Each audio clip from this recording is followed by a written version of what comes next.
پسرم. لیون عاشق برگه، عاشق این تو این برگای جنگله. ما اومدیم یه جایی که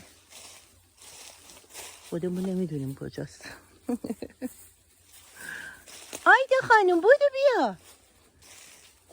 این سگا اصلا سگای آپارتمان دیگه نیستن، یه مش اژدهان. بیا آیده خانم. مثلا این سگ کوچولو رو شما نگاه کنید، این وسط کارشه بازی کرده.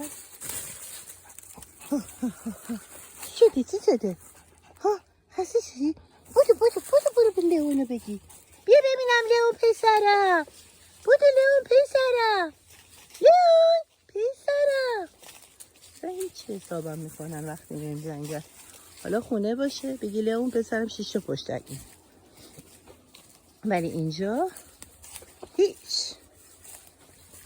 اینا سگای آپارتمانی منم. وقتی موهاینو کوتاه میکنم بدن شیکل پیتبول رو گرفته، غزولانی شده.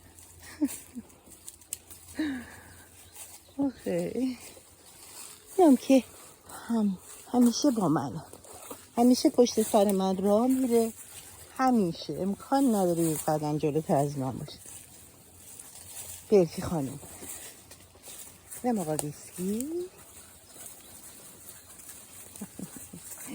لیون میشه نه آیده خانم، نه آیده خانم که همیشه یه جا دیگه داره میدوه.